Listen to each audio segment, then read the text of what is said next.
எல்லாருக்கும் வணக்கம் and welcome to DNA study circle. இன்றைக்கி நம்ம திருக்குறளில் அன்புடைமை அதிகாரம் தான் பார்க்க போகிறோம். முதல் குறள், அன்பிற்கும் உண்டோ அடைக்கும் தாழ் ஆர்வலர் புன்கண்ணீர் பூசல் தரும்.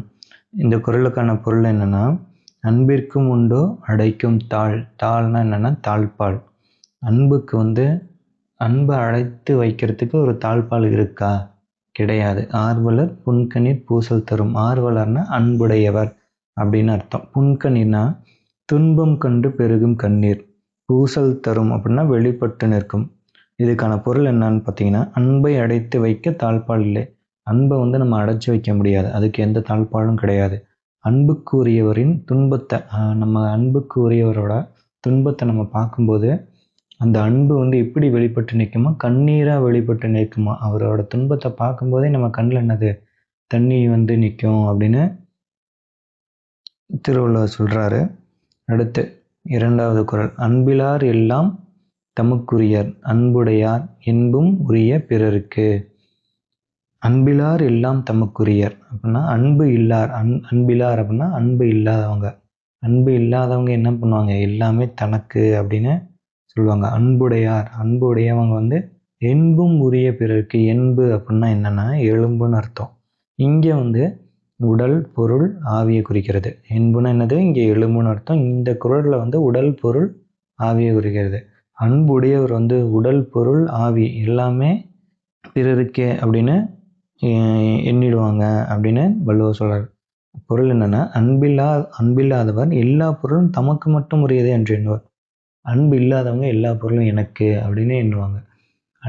அன்புடையவர் தன்னோட உடல் பொருள் ஆவி அனைத்தும் பிறருக்கே அப்படின்னு வாழ்வாங்க அப்படின்னு வள்ளுவர் சொல்கிறார். அடுத்து மூணாவது குறள், அன்போடு ஏய்ந்த வழக்கு என்ப ஆருயிர்க்கு என்போடு ஏய்ந்த தொடர்பு.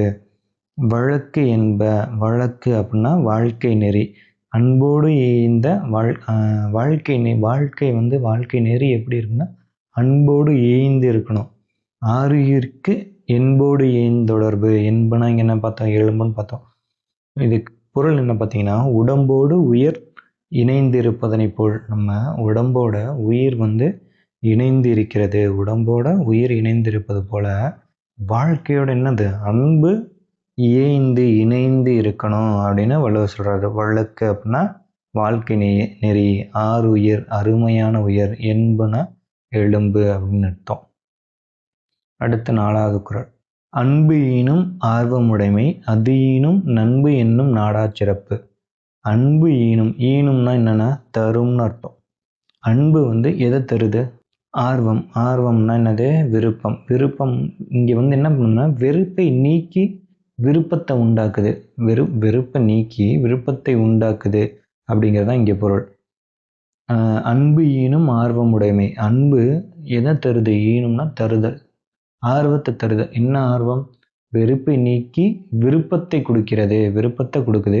அந்த விருப்பம் என்ன தருதுன்னா அது ஈனும் ஆர்வம் உடைமை. ஆர்வம்னா அங்கே என்ன? விருப்பத்தை குறிக்கிறது. அது ஈனும் நண்பு என்னும் நாடா சிறப்பு. நண்புனா என்னது? நட்பு. இந்த நம்ம கிட்ட இருக்க அந்த வெறுப்பையெல்லாம் நீக்கி அன்பை விருப்பத்தை மற்றவங்கள்ட்ட காமிச்சோம்னா அது என்னது? நட்பை உருவாக்கும். அனைவரிடமும் என்னது? நட்பு கொள்ளும் பெருஞ்சிறப்பை தரும். நம்ம கோபமாகவே இருந்தால் நம்மக்கிட்ட யாரும் என்னது? நட்பை பழக மாட்டாங்க. நம்ம விருப்பத்தோட அவங்கள்ட்ட அன்போடு பழகினா என்னது? எல்லாரோடையும் நம்ம நட்பு கொண்டு பெருஞ்சிறப்பு அடையலாம் அப்படிங்கிறது தான் இந்த குறளுக்கான பொருள். அன்பு விருப்பத்தை தரும். அந்த விருப்பம் அனைவரிடமும் நட்பு கொள்ளும் பெருஞ்சிறப்பை தரும் அப்படின்னு வள்ளுவர் சொல்கிறாரு. அடுத்து, அன்புற்று அமர்ந்த வழக்கு என்ப வையகத்து இன்புற்றார் எய்தும் சிறப்பு. அன்புற்று அமர்ந்த வழக்கு நம்ம ஆல்ரெடி பார்த்தோம். வழக்குனா என்னது? வாழ்க்கை நெறி. அன்போடு பொருந்திய வாழ்க்கை நெறியை கடைபிடித்தவர். வையகத்து இன்புற்றார் எய்தும் சிறப்பு. அன்புற்று அமர்ந்த வழக்கு என்ப. அன்புற்று அமர்ந்த அப்படின்னா அன்போடு பொருந்திய வாழ்க்கை நெறி. அன்போடு பொருந்திய வாழ்க்கை நெறியை கடைபிடித்தவர் எப்படி இருப்பாரா? வையகத்து இன்புற்றார் எய்தும் சிறப்பு. உலகத்தில் மகிழ்ச்சி உடையவர் ஆவார். அவர் தான் இந்த வையகத்தில், இந்த உலகத்திலே யாரு? மகிழ்ச்சி உடையவராக இருப்பார். வையகம் அப்படின்னா உலகம். என்ப அப்படின்னா என்பார்கள். அடுத்து ஆறாவது குறள், அறத்திற்கே அன்புசார். அடுத்து 6வது குறள். அறத்திற்கே அன்பு சார்பு என்பர் அறியார், மரத்திற்கும் அஃதே துணை. அறத்திற்கே அன்பு சார்பு என்பர் அறியார் அப்படின்னா அன்பு அறத்தை மட்டும் சார்ந்தது அப்படின்னு சொல்றவங்களாம் யாரு? அறியாதவர். வீரத்திற்கும் மரத்திற்கும் அஃதே துணை. மரம்னா என்னது? வீரம்னு அர்த்தம். வீரத்திற்கும் அன்புதான் துணை அப்படின்னு சொல்றாங்க. கருணை வீரம் இரண்டிற்குமே அன்புதான் அடிப்படை என்பது பொருள். அடுத்து 7வது குறள். என்பிலதனை வெயில் போல காயுமே அன்பிலதனை அறம். என்பிலதனை அப்படின்னா என்னது? எலும்பு இல்லாத. என்புனா என்னது? எலும்பு இல்லாத ஒரு உடலை வெயில் எப்படி அப்படியே போட்டு சுட்டு எரிக்கும்ல, வெயில் போல காயுமே அன்பில்லாதனை அரண். அன்பு இல்லாதவங்கள அறம். எலும்பு இல்லாத உடலை ஒரு வெயில் எப்படி வாட்டி எடுக்குமோ அது போல அன்பு இல்லாதவர்களை அறம் வருத்தி அழிக்கும் அப்படின்னு சொல்றாங்க. என்பிலது அப்படின்னா எலும்பு இல்லாதது. என்பிலதுன்னா என்னது? எலும்பு இல்லாதது அப்படின்னா எனக்கு புழு. மண்புழு பார்த்தீங்கன்னா மண்ணுக்கடியிலேயே போய் புதஞ்சுக்கும். ஏன்னா அந்த வெயிலோட அந்த சூடு தாங்காது. அது போல அன்பு இல்லாதவங்கள அந்த அறம் வருத்தி எடுக்கும். அன்பு இல்லாதுன்னா அன்பு இல்லாத உயிர்கள். இதுக்கு பொருள் என்னன்னா எலும்பு இல்லாத உயிர்களை வெயில் வருத்தி அழிப்பது போல அன்பில்லாத உயிர்களை அறம் என்னது? வருத்தி அழிக்கும். 8வது குறள். அன்பகத்து இல்லா உயிர் வாழ்க்கை வன்பார்க்கண் வற்றல் மறந்தளித்தற்று. அன்பகத்து இல்லா உயிர் வாழ்க்கை. அன்பகத்து இல்லா. அன்பு பிளஸ் அகத்து பிளஸ் இல்லா. பிரித்து எழுதுகளை. அன்பகத்து இல்லா. அன்பு பிளஸ் அகத்து பிளஸ் இல்லா. அன்பு உள்ளத்தில் இல்லாத. அன்பகம். அன்பு அகத்து. அகம்னா என்னது? உள்ளம். உள்ளத்துல அன்பு இல்லாத வாழ்க்கை எப்படி இருக்குன்னா வன்பார்க்கண்ணா வன்பால் பிளஸ் கண். பாலை நிலம். வன்பார்க்கண்ணா என்னது? பாலை நிலத்துல ஒரு மரம் தளிர்க்காது. ஒரு மரம் என்னது? வாடி போன ஒரு மரம். பாலை நிலத்துல இருக்க ஒரு வாடி போன மரம் தளிர்க்காது. அதுபோல அகத்தில் உள்ளத்துல அன்பு இல்லாதவர்களோட வாழ்க்கை தளிர்க்காது அப்படின்னு வள்ளுவர் சொல்றாரு. பாலை நிலத்தில் உள்ள வாடி போன ஒரு மரம் தளிர்க்காது. அது போல நெஞ்சில் அன்பு இல்லாத மனிதர் வாழ்க்கை தளிர்க்காது. அடுத்து 9வது குறள். புறத்துறப்பு எல்லாம் எவன் செய்யும் யாக்கை அகத்துறப்பு அன்பிலவர்க்கு. புறத்துறப்பு எல்லாம் புறத்துறப்பு அப்படின்னா என்னதுன்னா வெளி உறுப்புகள், கை கால் இதெல்லாமே. எவன் செய்யும் யாக்கை அகத்துறப்பு அன்பிலவர்க்கு. அகத்துறப்பு அன்பிலவர்க்கு. நெஞ்சில் அன்பு இல்லாதவருக்கு கை கால் முதலிய உடல் உறுப்புகள் இருந்து என்ன பயன் அப்படின்னு வள்ளுவர் கேட்கிறார். புறத்துறப்பு அப்படின்னா அது உடல் உறுப்புகள். எவன் செய்யும் என்ன பயன்? புறத்துறப்பு எல்லாம் இருந்து எவன் செய்யும் அப்படிங்கிறது என்னது? என்ன பயன் அப்படின்னு கேட்குறாங்க. என்ன பயன்? யாக்கை உடம்புல இதெல்லாம் இருந்து என்ன பயன்? அகத்துறப்பு அன்பிலவர்க்கு.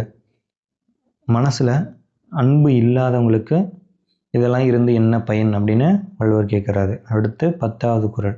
அன்பின் வழியது உயர்நிலை அஃதில்லாருக்கு என்பு தோல் போர்த்த உடம்பு. அன்பின் வழியது உயர்நிலை. அன்பு செய்வது தான் நம்ம உடம்புல உயிர் இருப்பதற்கான அடையாளம் என்னன்னா அன்பு இருக்கணும். அப்படி அன்பு இல்லாத உடம்பு என்னது? வெறும் தோளால் மூடப்பட்ட எலும்பு தான். அதுக்கு உயிரே கிடையாது அப்படின்னு வள்ளுவர் சொல்றாரு. அடுத்து திருவள்ளுவர் ஆசிரியர் குறிப்பு பார்ப்போம். திருக்குறளை இயற்றியவர் திருவள்ளுவர். அடுத்து இவருடைய காலம் கிமு 31ஆம் நூற்றாண்டு. இதனை தொடக்கமாக கொண்டே திருவள்ளுவர் ஆண்டு கணக்கிடப்படுகிறது. இவருடைய ஊர் பெற்றோர் குறித்த முழுமையான செய்திகள் நமக்கு கிடைக்கல. இவரை சென்னா போதார், தெய்வ புலவர், நாயனார் அப்படிங்கிற வேறு பேர்களாலும் போற்றப்படுகிறார். நூல் குறிப்பு. இந்நூல் அறத்துப்பால், பொருட்பால், இன்பத்துப்பால் என முப்பெரும் பிரிவுகளை கொண்டது. இந்நூல்ல 133 அதிகாரங்கள். ஒவ்வொரு அதிகாரத்தும் 10 குறட்பால்கள் வீதம் 1330 குறட்பாக்கள் இருக்கு. இது 14 கீழ்கணக்கு நூல்களில் ஒன்று. இந்நூல் முப்பால், பொதுமறை, தமிழ்மறை எனவும் கூறுவர். திருக்குறள் உலக பொதுமறை என போற்றப்படுகிறது. திருவள்ளுவர் ஆண்டு கணக்கிடும் முறை கிறிஸ்துவ ஆண்டு ப்ளஸ் 31 திருவள்ளுவர் ஆண்டு. இப்போ எடுத்துக்கிட்டு இப்போ இதில் கொடுத்துருக்காங்க. இப்போ இருக்க இயர் 2026 ப்ளஸ் 31 7 5 இப்போ 2057 தான் என்னது திருவள்ளுவர் ஆண்டு. திருக்குறளை இயற்றியவர் திருவள்ளுவர்.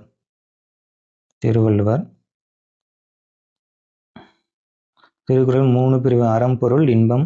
திருக்குறள் டேஸ் என உலக பொதுமறை என போற்றப்படுகிறது. திருக்குறளில் டேஸ் அதிகாரங்கள் உள்ளன. 133 அதிகாரங்கள், 1330 குறட்பாக்கள். திருக்குறள் என்னது 14 கீழ்கணக்கு நூல்கள் 1. நமக்கு டிஎன்பிஎஸ்சியில் 20 அதிகாரங்கள் திருக்குறள் தொடர்பாக 20 அதிகாரங்கள் கொடுத்துருக்காங்க. அதில் இப்போ பார்த்தது அன்புடைமை. இது போலவே நமக்கு திருக்குறள் கிளாஸஸ்லாம் நம்ம சேனலில் அவைலபிளாக இருக்குது. மறக்காமல் அதையும் பாருங்கள். 20 அதிகாரங்களுக்குமே நம்ம எக்ஸ்பிளைன் பண்ணி வீடியோஸ் போடுறோம். அதை பாருங்கள். இதை படித்தாலே போதும், நம்ம திருக்குறள் சம்மந்தமான கொஷின்ஸ் எல்லாமே அட்டன் பண்ணிடலாம். அடுத்து இந்த திருக்குறள் சம்மந்தமாக நமக்கு ப்ரீவியஸ் இயர் கொஷின்ஸில் என்னென்ன திருக்குறள் கேட்டிருக்காங்க, அதெல்லாம் புக்ஸ் ஹவுஸில் எங்கெங்கெல்லாம் கேட்டிருக்காங்க, அதையும் பார்ப்போம். தேங்க்யூ. மறக்காமல் சப்ஸ்கிரைப் பண்ணிக்கோங்க.